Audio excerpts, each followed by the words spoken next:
The word is something which has power, but that power can be greater or it can be diminished according to several things. This feast is the feast of someone who was a transmitter of this power. Mark, St. Mark, probably fairly young, was somebody who was, because he was in contact with those who were directly in contact, somebody who was giving very faithful transmission. And the energy of his writing comes from the fact that it is not in any way cosmeticized. It's simple, homely Greek. And indeed, the end which came from his pen of the Gospel is extremely powerful. This bit of the end that we have read, according to the experts, is probably that of those who in his school, but under the inspiration of the Holy Spirit, were tidying up the loose ends. Hence we have bits of the others coming in here, which he did not put in himself, probably, because his ending, if one looks at it carefully, is extremely powerful. It's short and it's full of what we would call oomph, because what happens is this: the holy women come, observe, and go in fear and trembling and great joy, having come face to face with the explosion. Now, I just want to jump today to one issue. It's that of the word. Have you noticed that your brain, when you are quietly alone, works overtime, works well? When you are with a book and you are not exposed to all kinds of other noises or thoughts or even people, that word speaks loud and clear to your brain, and you take in, and the proof is that I have noticed that you often, a year or two later, remember a homily which I had quite forgotten, because you are not contaminated by too many things. Now, I just want to give a little warning to you as you start your life, but it's valid for any human being. Life, when it has too many words, is contaminated. It loses its virginity and its peace, because the brain all the time is having to work overtime. It's handling too many messages. It's suffering without knowing it. And life in our day is, generally speaking, like that. It's contaminated, it's actually ruined. Now we have to react. Now I just want to draw your attention to one concrete issue before I do anything else. It's this.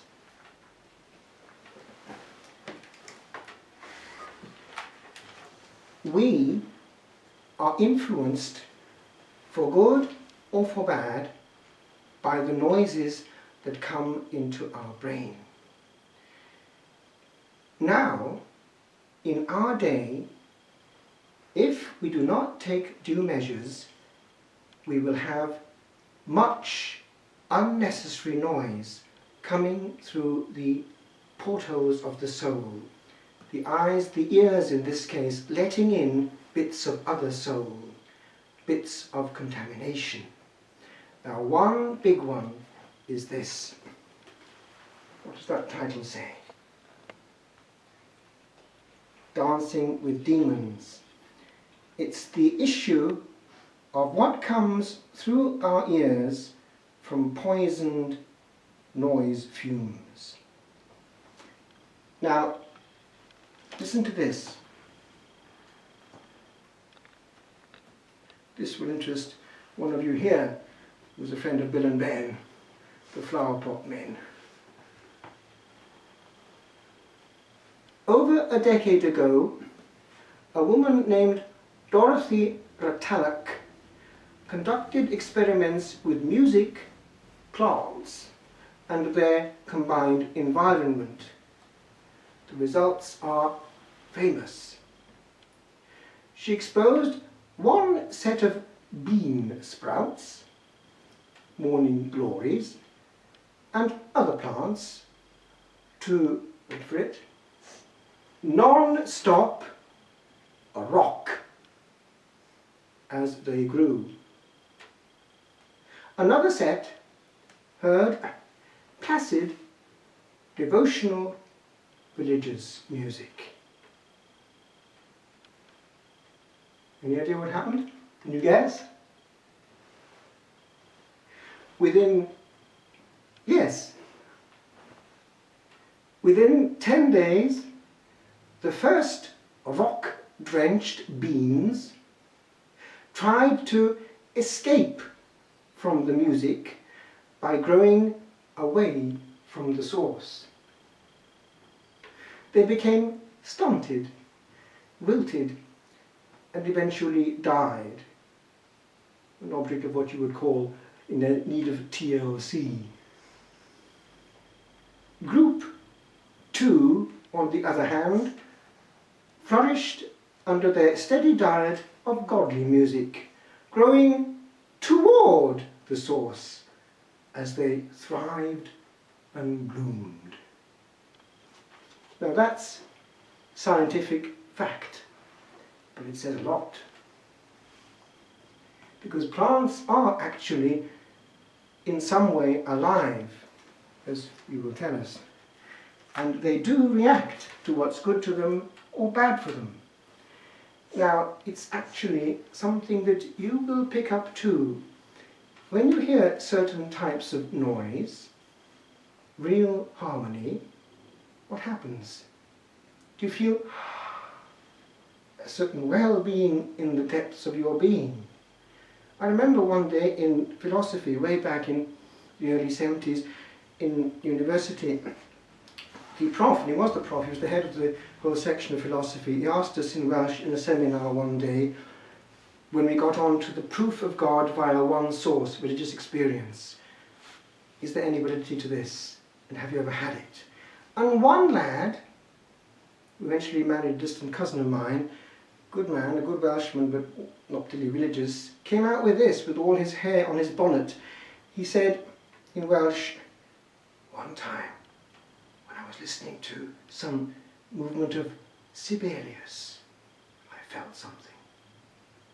Now, from somebody quite neutral, that's powerful, isn't it? It's what's in the depth of every human being who is healed and touched by what?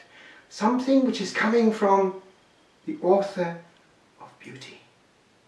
Beauty heals, soothes, calms. And the plants knew all about it. Now, if you go now into even some store, the chances are that you will hear quite the contrary. And it's not actually the same concept of music at all, and I mean at all. There is very little harmony, very little depth in the word, and if there is, it's not very nice, to say the least. And it's usually pretty uninterrupted electronic thumping noise. Now, multiply that by 8 or 9 hours, and that's the case of people working there, human plants. What's going to happen to their interior sphere? Do you think that's going to do much good? Do you think they have much independence of thought? Do they think about God? Well, that's what the devil's done to our society in about half the planet. It's much simpler in Africa, much simpler in parts of Asia, because God speaks more easily to the simple soul.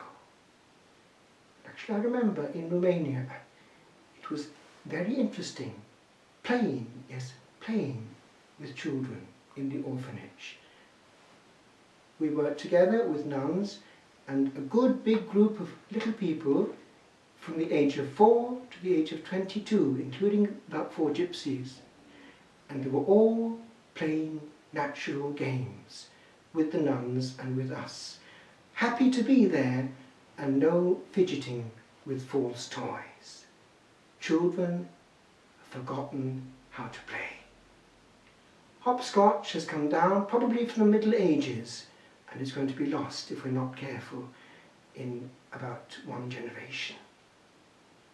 Do you know that even the old song of old nurseries like Ring a Ring of Roses, a Pocket Full of Posies, a tissue, we all fall down, comes back from, do you know where it comes from? It comes from the bubonic plague. The Ring a Ring of Roses with those scars on their cheeks, and they would fall down coughing blood and dying. In 1347, the Black Plague, which reduced considerably the population of Western Europe. These are where we've come from. Natural games, conkers, marbles, things which perhaps will give place in a few years' time completely to a scream, to thumping noises, bashing the brains out of demons on a game which is not a game. Now, that's having its effect. Children can't sit still. Isn't it sad? So as we start on life, think about these things, because there is more happiness in simple joys than expensive and complicated, contaminated